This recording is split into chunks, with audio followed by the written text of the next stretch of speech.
Today, I'm going on a style journey with the extraordinary Dame Prudence Margaret Leith, DBE, more commonly known as the South African restaurateur, television presenter, broadcaster, cookery writer and novelist Prue Leith. Hello and welcome, Prue. Wow, it's such an honour to have you here. It really is. Thank you. Amanda, it's such fun to be here. Well, I'm impressed. It's 9 o'clock in the morning and you are here with colour and smiles and beautiful makeup.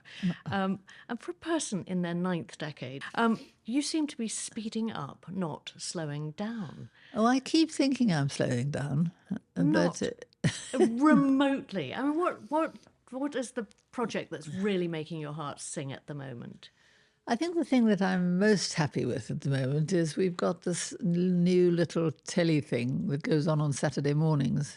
It's called Prue Leith's Cotswold Kitchen. And it's a cookery program, which, to be honest, I wasn't that interested in doing because I think I've spent my whole life cooking. It would be quite fun to do something that wasn't cooking. But ITV persuaded me that Saturday morning it's perfect for cooking. And I've really loved it because it's tremendously casual. And I invite people, if we get a second series, you'll have to come. It's just fun. You invite people you think are interesting and fun, and then we talk about other things other than food, and we also cook. And so, for example, we had, when Sandy Toksvig came, we did a recipe that Enid Blyton had put into a charity mag in 1930 or something. Fantastic. And it was sort of ham and egg pie. It was actually disgusting. But it was so interesting. But I would think Sandy is just so funny with it. In fact, I've seen a snippet of it. She thought it was delicious, but it would have been good if the pastry had been properly cooked. But the lovely thing is that I had decided that I am not going to do anything twice. You know, in all cookery programs, the home economists have a whole lot of extra chickens or extra onions or whatever it is, so that you can mess up and then you can redo it. But we haven't got time, and we've only got a day to do each program. And so I just thought, this is silly. We'll just do it like you would at home. So quite often I'm trying to show you some wonderful trick, and it doesn't work. and then I just say, oh, well, that didn't work. But, sometimes it works. But there's something so collaborative and social about cooking together. I mean, I still make marmalade with my 90-year-old mother, and we love doing it together. So, yes, I quite agree. If you've got an Aga, I'll come and make my lemon marmalade with you. I do always make marmalade. I want to understand what makes you tick sartorially. Sartorially? Mm-hmm. Yes. And so how did you decide what you were putting on this morning? Well, to be absolutely honest, I've put on this morning exactly what I put on yesterday morning because I came up from the country and I don't like carrying too much, and I had to have a suitcase full of evening clothes for last night. So I'm just dressed in what I was dressed in yesterday. And that happened because I don't know, I have a lot of these little jackets like gilets with in every colour with no sleeves, and I'm really comfortable without sleeves. So underneath I always have a shirt and a gilet on top. And so I choose a shirt and then think, well, it might be chilly, so this is a pink shirt. Well, it's actually a top. This is my top, one of my tops. I have a little range with Kettlewell. Oh, do you know Kettlewell? Yes, I do. Kettlewell have fantastic colour, which is why I went with them, because they have an amazing range of colours. Most fashion houses are deeply into grey and beige and cream and elegant clothes like you are wearing. And so if they have anything, they have one red thing or one yellow thing or something. But Kettlewell really believes in colour. And are you very particular about the shade of pink, the shade of yellow? I am. I'm all into tone. Yeah. And the tone of the colour is what matters. People often say to me, I bought you this or something because I know you love colour. And I look at it and I think, not that colour. Because I like very clean colours. I was going to say, I now think that a lot of my colour comes from the fact that South Africa is so clean and bright, and the sky is really blue, and the sea is greeny blue, but they are all clean colours, and the flowers are all very in your face. I mean, there's nothing subtle about South African flowers. yes, but it's that beautiful, pure colour, isn't it? Found in nature. Do you get back there much? I do, because there's a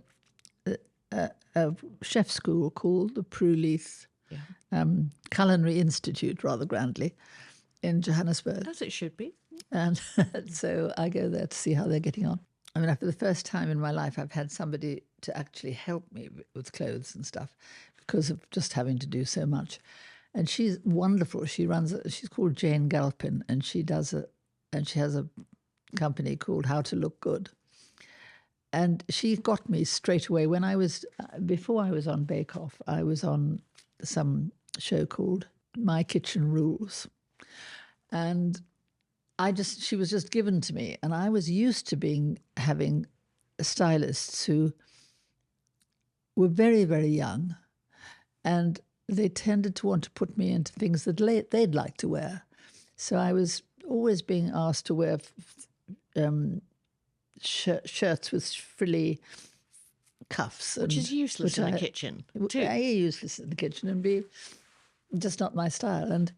Or sort of baby doll things, you know. And I'm a large lady. You don't want to put me in a baby doll dress. And anyhow, but Jane came along and she absolutely got it, you know, block colours, clean, simple. And did she take you out of your comfort zone at all? Yes, she often does. And she often comes with, and the best thing, because I've never liked shopping. I absolutely love fashion. I think that's why I started my label, was because I hated shopping. Exactly. Well, exactly. I hate shopping, but I do love clothes. And she just arrives with a rack full of clothes and flaps through them. And I say what I don't like, but very often I say, well, I don't like that. And she'll just try it on. And I've tried it on and I love it. And I was going to say, how often is it actually? You've got a good point there. Very, very often, very often. But my other great influence in my fashion, if you like, or style, is my husband, who was in the trade. I was going to ask about that. Yes. Well, he started as a salesman for a French fashion house. And so he got into fashion, and he'd been to art school, so he somehow got himself into the designing side of it. And he ended up with 3 factories in the middle of London in the days where the rag trade was all round Golden Square and so on. And he made clothes for Louis Ferraud, who we've never heard of anymore, but of course you'd know him. Absolutely. Back in the 70s and 80s, probably. That's right. Yes. And so he had a really high-class women's fashion. He mostly was known for jackets and very sort of structured, more tailored things. And he does that beautifully. But he then, one day, it's a lovely story, but one day he had these enormous fashion shows, and they used to get all these sort of madam shop ladies who would come all over the country, who would come to see what he had to show. And one day he had this enormous show going on, and his secretary came up to him and said, "There's a girl from British Airways here, and I think she's somebody's guest, but anyhow, she's really keen to have some jacket." And John was very busy and said, "Oh, for goodness sake, just give her one and give her what she wants." And he said, "Well, she wants 30,000 of them." Amazing. And it was British Airways wanting one of his structured jackets. And he suddenly realised that making uniforms was bliss, because you have 30,000 orders of the same jacket in the same colour and different sizes, but it's just so much better than one really picky rich lady who doesn't like the yellow buttons, or says, that's not my colour, and keeps saying she's a 16 when she's obviously an 18. I have total empathy for him. But does he get involved in your styling sessions with Jane? He does, and not so much. Not so much. He sort of leaves Bake Off to Jane, but he can't resist. He's become addicted to shopping on the internet. And for me. Oh, I love it. And he is really good at it. It's mostly shirts and tops and things. But there are some amazing things for very little money. And of course, I keep saying, well, it's probably, poor Chinese children, in sweatshops making this stuff. And then he says, yes, but that's probably all the money that family gets. Well, that is the argument, isn't it? So anyway, if we stop buying that. Yes, I don't know what's the right thing to do. But anyhow, I can't stop him because he is absolutely... And so we have, we'll be going to bed and he says, well, before you take your brown pants off, I've got these. And then we have this little parade rather. And they are amazing, some really good stuff and beautifully made. I remember buying stuff off the internet years ago and it was so badly made that, you didn't do it again. But he would have the eye for the detail, so I bet you he spends a long time zooming in on images to make sure that detail is... And I'm completely conflicted in this because I love the result of all this scrolling through his phone. But I really hate him scrolling through his phone. You've got a teenager at the table. I have. I've got we'll be watching some really good movie and then I suddenly realise that he's actually just looking at fashion. I think it's fantastic, built-in stylist. Just going back to South Africa and your childhood for a moment, your mother was an actress. Were you very aware of her style? Yes, she was really very elegant. When I was at school, I really resented it because she was a very well-known actress. She was South Africa's sort of premier actress. And so she never came to the school fete and she didn't make cakes and she wasn't fat and cuddly. She was very elegant. She wore hats and her picture was in the paper all the time. And I really didn't like that. And I remember... once the head teacher said to me, we've invited your mum to come and talk to the girls about Shakespeare, I think, about Shakespeare. And I just thought, I can't bear it. I'll die of embarrassment. And so I went right to the back of the hall and sort of hid. So I really thought I could just slip out if I need to. And she came onto the stage looking unbelievably glamorous. And she's told us the story of Romeo and Juliet. And then she was Juliet. And she became this 14-year-old girl in love. And she was absolutely magic. And she had the whole school just completely... And then she became Hamlet and Horatio, and then Henry V. And it didn't matter what she did. She had a little box of hats that she wore to sort of change. And I walked out of that hall thinking... My mother's an actress. Of course she can't make cakes and come to school fetes. I was so proud of her. Oh, what a lovely story. And then I really began to appreciate the way she looked. It was the fashion when I was leaving school. It was the end of the 50s, really. And the fashion was shirtwaisters, really beautiful cotton, nicely made shirtwaisters, and she had quite a low waist. Yeah. And so she looked great in a shirtwaister. And in those days, little girls wanted to look like their mothers. Yeah. Now, of course, they want to look as anything but not like their mother. And so did you follow her style? So I did. And I couldn't pinch her clothes because she was smaller than me. Oh. But I did yes, I did. And so you went from grunge colours to shirtwaisters. Yes, clean cotton. Do you think it was was that talk at the school quite a catalytic moment in your relationship with your mother? No, I don't think so. To be honest, when I was young, we didn't think a lot. It was only when I became about I suppose when I got into boys, 16 or so, that I became really interested in what I wore. But as a child, I see my grandchildren fussing about what T-shirt they're going to wear and what sneakers they're going to put on. And they're 2 or 3, but they mind about their clothes. I always pulled the T-shirt that was on the top of the pile. Yeah. And that's what I wore. And it didn't matter if it didn't go with the shorts. It's fascinating, isn't it? I wonder if it's this bombardment of visual information we're getting from the television, from the internet and all the rest of it, whether that just sort of sparks the synapses in a different way to when we were growing up. I think so. It might be that, or it might be... Yes, I think it's mostly, I imagine, about television and now phones, that you're constantly bombarded with pictures of how you're meant to look. Yeah. It's a bit unhealthy, really. I'm not convinced that it's the healthiest thing, but it's life. I mean, you then moved to Paris as a teenager. Yes, I did. And did your style change dramatically then, or did it just evolve? Do you know, I don't remember ever thinking about clothes at all when I was in Paris. I must have.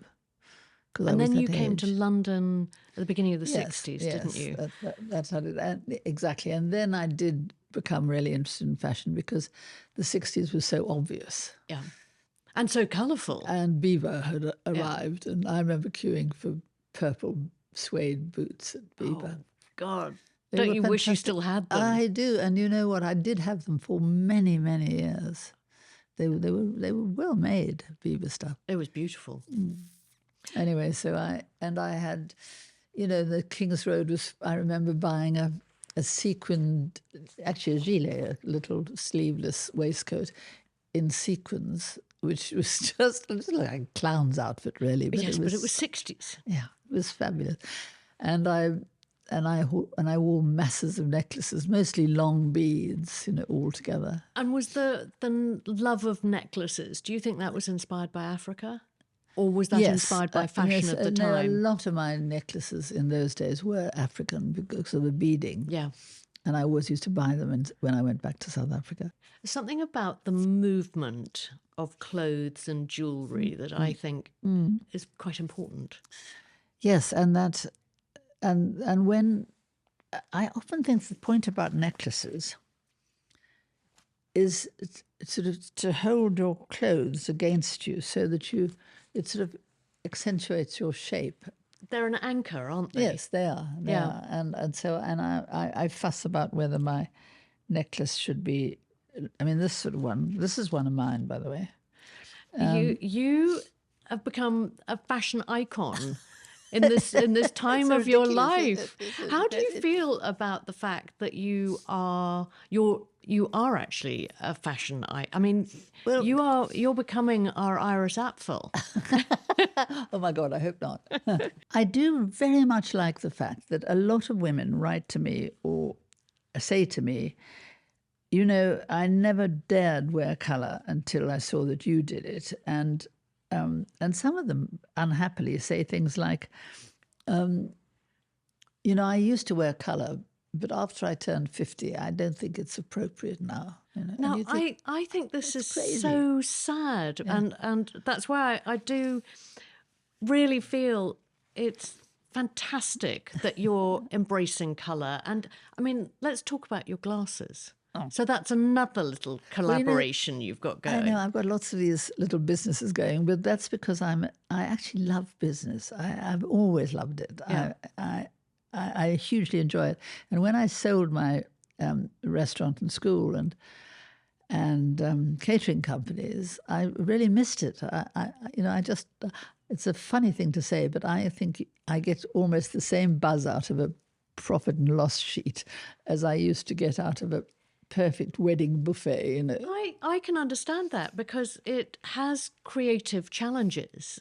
Being an entrepreneur, which I consider you to be, yes, and you're you, a fantastic restaurateur and broadcaster and all the rest of it. But you have an entrepreneurial spirit. I do, and I absolutely love it. And I really think it's so sad that so many young people, less so now because it's becoming much more fashionable to be entrepreneurial, and young people often know better than older people about IT businesses. But there used to be a feeling that anything to do with business was naff. You didn't. Profit was a bad word, and it would be very boring to go into a company.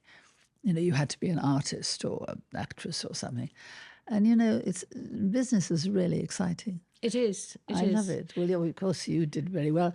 I think that so what I've done is the glasses came from the fact that I could only find one company that had enough colour in their glasses and enough variety. And so in the end, I did a deal with them. And so that started the glasses thing. And then something similar with necklaces. Jane has helped me a lot because she does a lot of the quality control and yeah. So, but I love it. I mean, they don't hardly make any money at all. But as long as they break even or make a bit. But it's fun and it gives you an endless supply of wonderful it does, frames. It does. Can we talk about shoes for a second, though? Because, God, I think everyone, it doesn't matter what your age is, after lockdown, no woman I know wanted to go back into a pair of heels. Yes, yeah. And I know that I love being in flats. And, as you get older, you really probably don't want to totter around on heels. But I feel that the right pair of shoes can make you so much more youthful. Yeah. Or make you so much older if they're wrong. Yes, exactly. And I mean, how many women do we see in their 70s and 80s and 90s looking a lot older just because of their footwear? Yeah, and because they're tottering because they're uncomfortable. Yes. But even the flats, sometimes there's just what I call granny shoes, and they don't need to be, because I'm looking at you today in your fabulous sneakers with the pink laces. And do you have a shoe license? No, I don't. A sneaker license? You should do. But these are called Soul Bliss, and I love them because they're really comfortable. It's very soft leather, but they're trainers, but they're leather, and they come in every colour, and then and they all the laces. But they look, you can change the laces. Cool, and I love that because like that too. You could have a very sturdy. Yeah. Older looking pair of shoes on, let's put it that way. Yes. And yes, it would take your whole appearance in a different direction. So do you still wear any heels? Do you know, I've got one pair of heels which I've had probably for 10 years, which is they're suede boots and they're ankle boots and they're Russell and Bromley, and they're absolutely so comfortable, I can't tell you. And the trouble is that since lockdown, I haven't worn them, but I can't throw them away. I absolutely cannot. Do they still fit you? Yes, they do. No, because that's interesting, because a lot of people talk about how their feet, me too, spread during lockdown and slopping around in Birkenstocks. No, I think, no, they do still fit. And I wore them the other day in the house. And I thought, I could. But I suppose I'm actually now quite nervous of falling over and stuff. And they are quite high. But I can't throw them away. Yes, but why do you need to? No. Why do you need to? Can we talk about dressing for awards ceremonies and dinners and how do you approach all of that? Well, I've realised that if you've got to cope with a red carpet, what you don't want is what young people manage to do, which I can't do, which is walk down in the winter with nothing on top, a sort of bare arms and low dress and or sleeveless or sometimes strapless. However glamorous it is, I mean, I'm just shivering I can't bear it. All I'm thinking of, I'm freezing.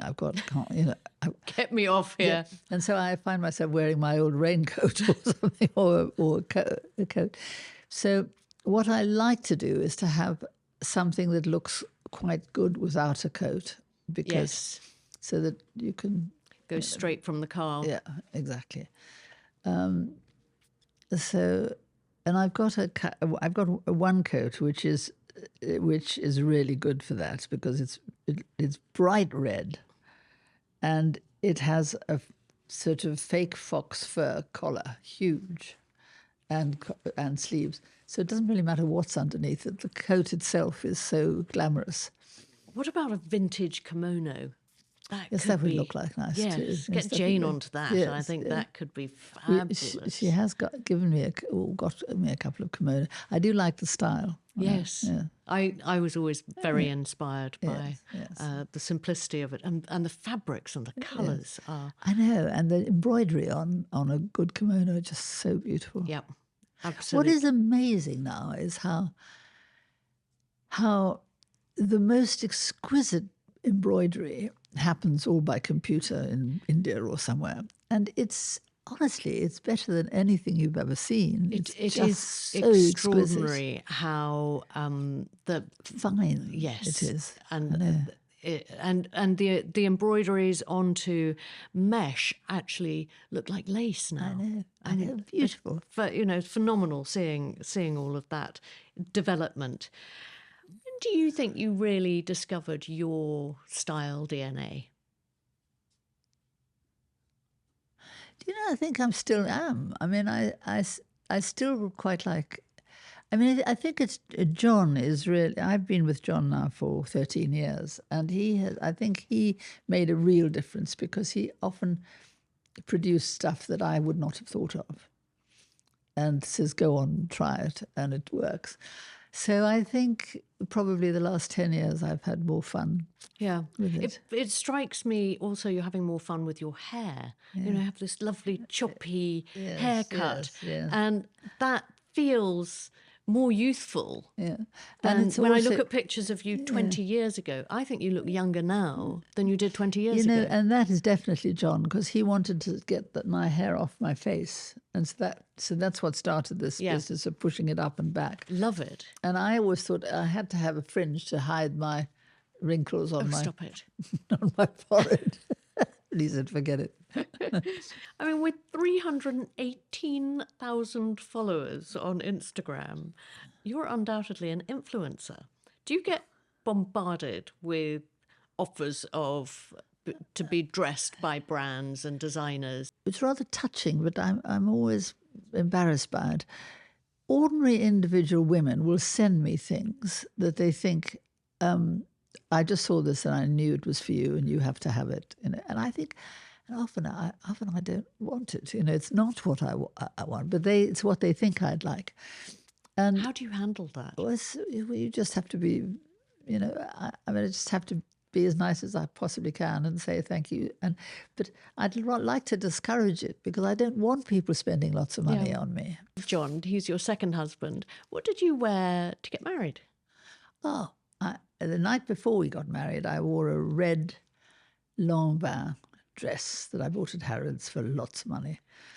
Had he been with you to choose it? No, I did it on my own, and it's absolutely plain. And last week I gave it to my daughter, because I'm now too fat to wear it. Lucky daughter. But she's thrilled with it, so that's not good. Surprised. And then when we actually got married, that was the night before when we went to dinner. We were married in Scotland, in Edinburgh. And then on the day, I wore a jacket from Beatrix von Tresco, because I love all her Indian embroidery and colours and things, in turquoise, and a black pair of pants.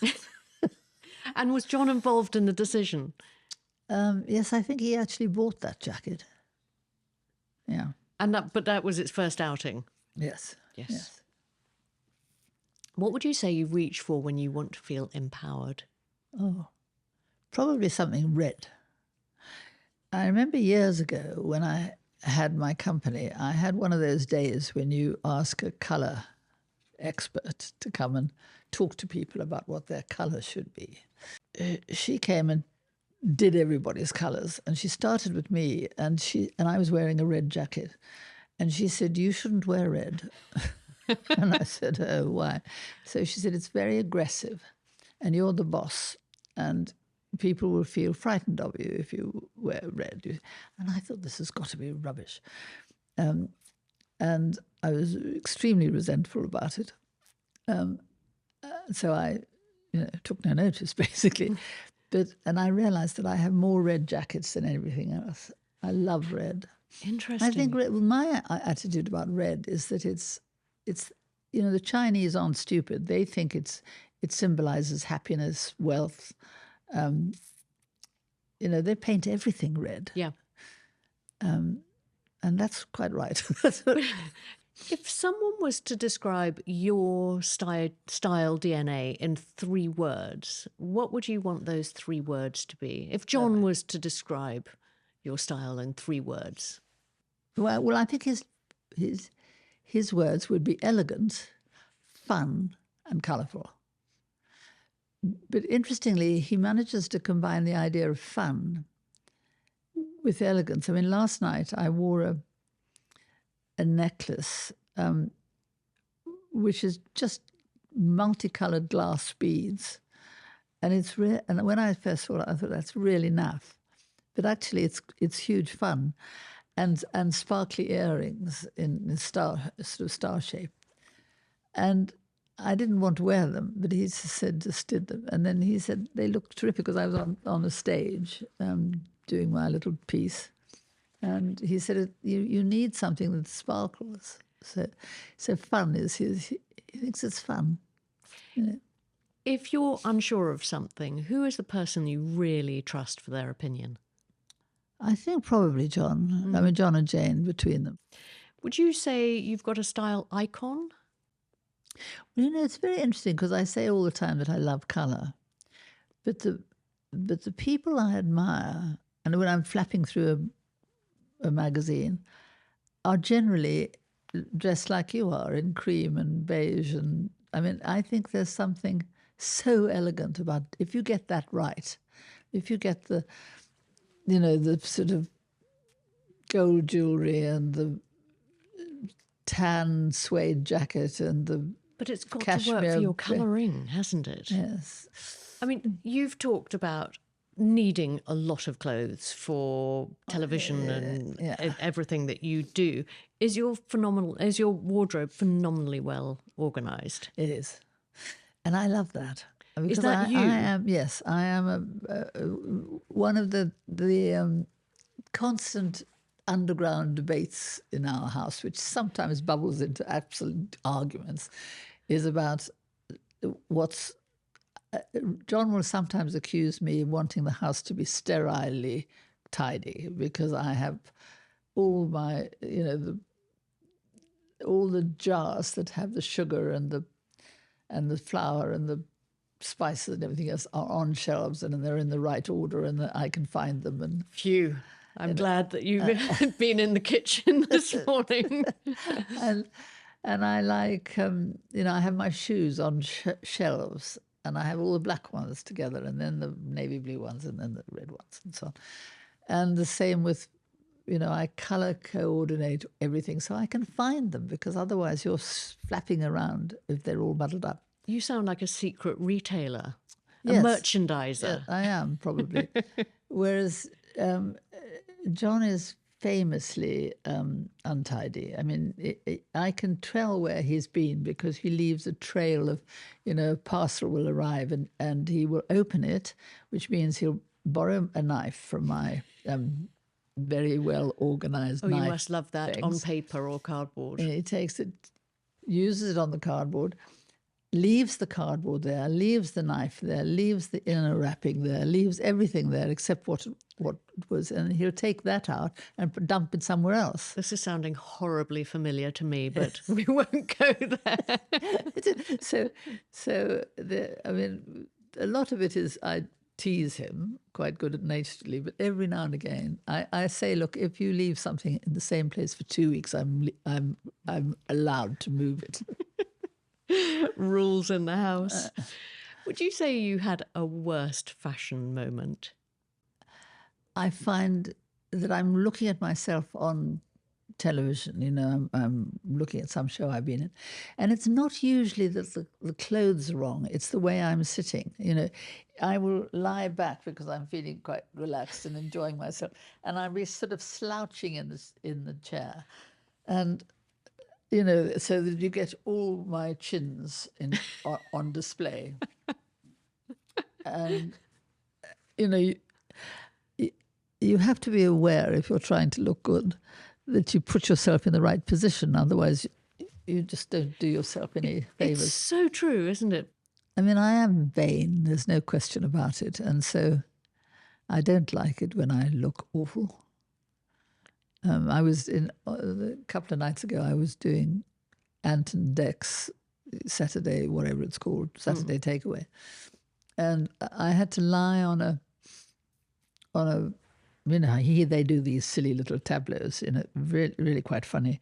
And I was lying in a bunny suit with ears on a chaise longue being fed by Father Christmas, poking cake into my face. And I've no idea what it was all about. But I was most concerned that having to lie down on a chaise longue, I would just look awful because I was, that's the perfect way to get lots of chins. Let's just talk about travel for a moment. Do you have a go-to airport look? Oh, no. No, I'm just mostly concerned of what I'm going to have on the plane and how I can reach it and have I got my book and my computer and all Are you a stuff. good packer or a bad packer? I'm quite good. Yeah. A number of pieces of luggage if you're going for more than a few days? Minimal, honestly. I try very hard not to take too much. And when it comes to shopping, what would you say is the most expensive item of clothing or accessory that you've ever bought? Now, I'm not asking the price tag. I remember when I was about, I suppose, 30. Yeah, about 30. I bought a Zandra Rhodes silk top and skirt. And it was hugely expensive. And it didn't suit me, and I didn't wear it.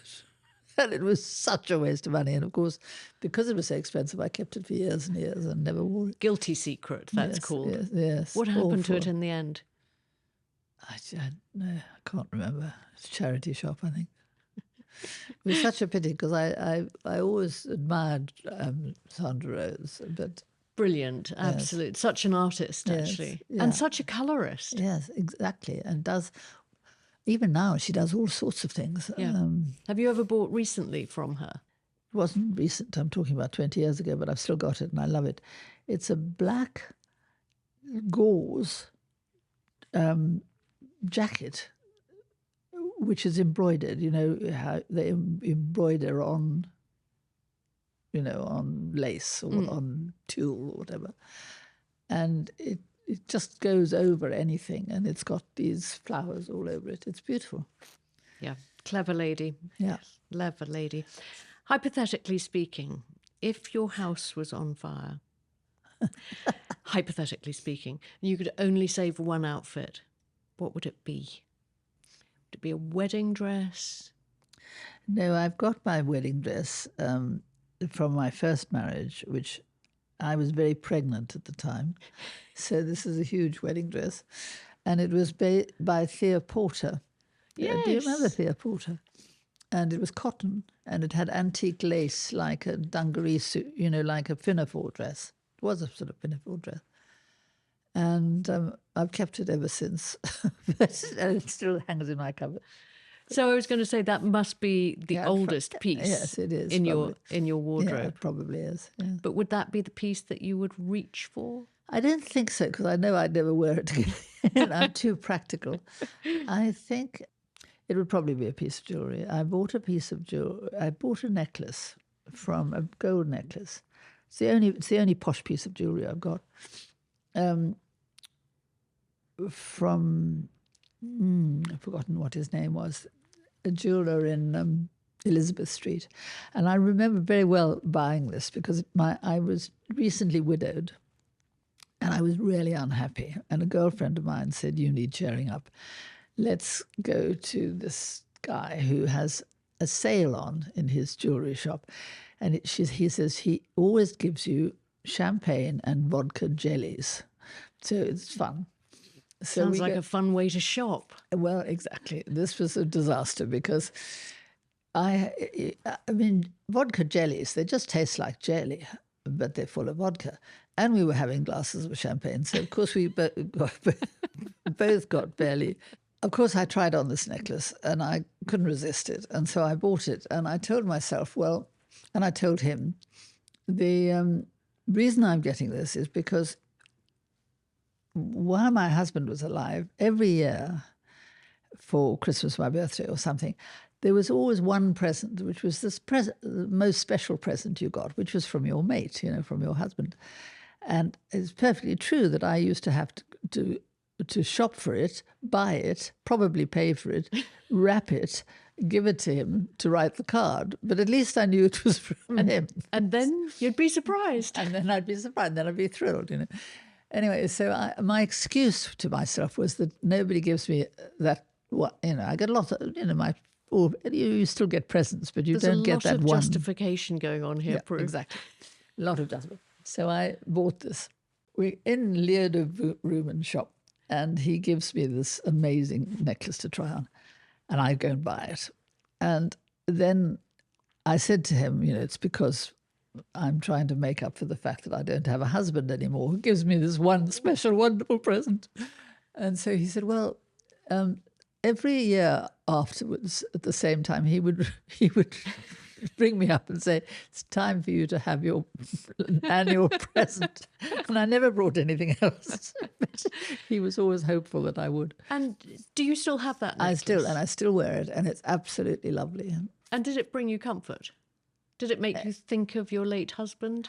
Well, yes, it does. And it's and I'm very glad I bought it. It's just beautiful. But it's not, it's a very far, it's a million miles from this. It's, it's not, it's the antithesis. It's not fun, and it's not vulgar, and it's not colourful, but it is very beautiful. Let's turn to some quick fire questions. So these just simple, quick answers.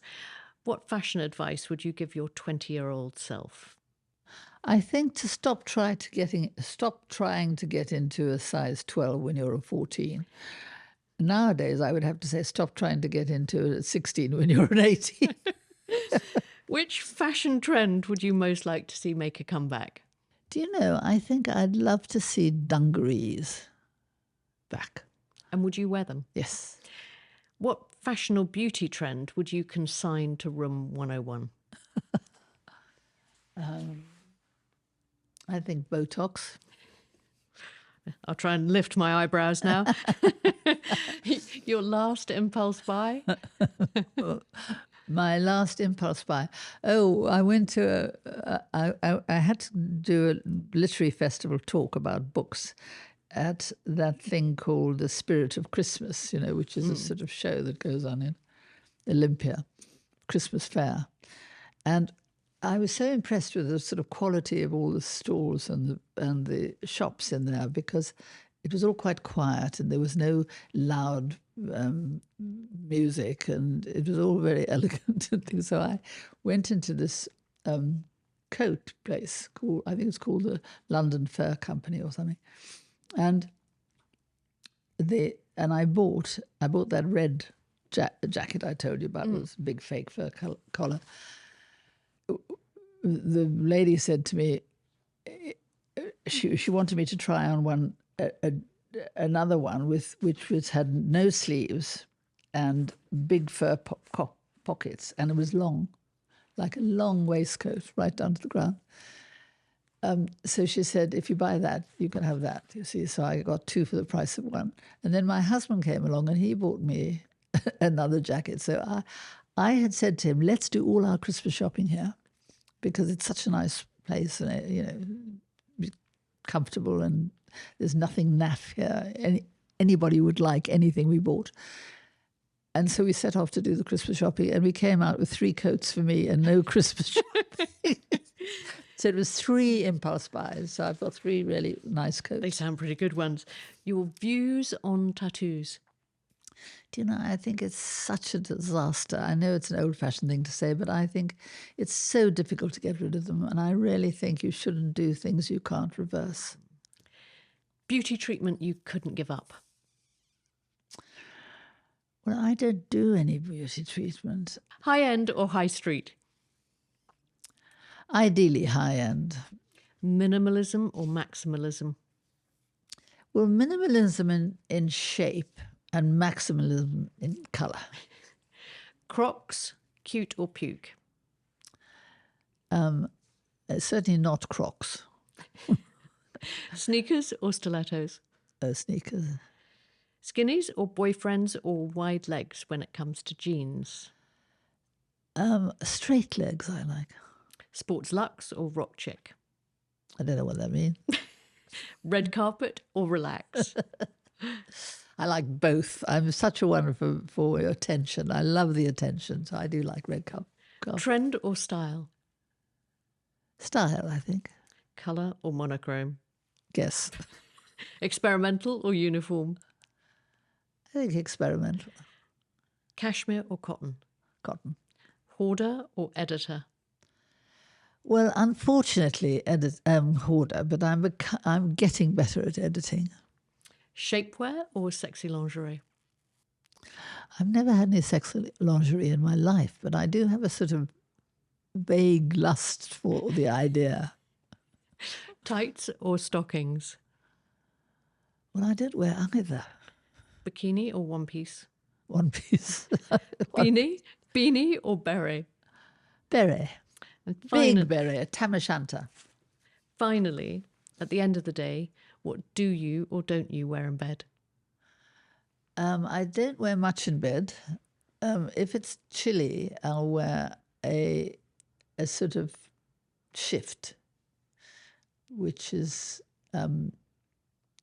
Indian cotton, was bought as a dress, but is now my nightie. Relegated. Prue, thank you so much for your time and your thoughtful answers. It's an honour to be sitting here with you. I've really enjoyed our conversation. I'll tell you what, Amanda, I've enjoyed it too. And since I'd never given that much thought to style or fashion or anything else, I've had to tax my brain all morning. So sartorial therapy. Yes, yes. Good well, fun. Thank you very much. Great fun. Thank you.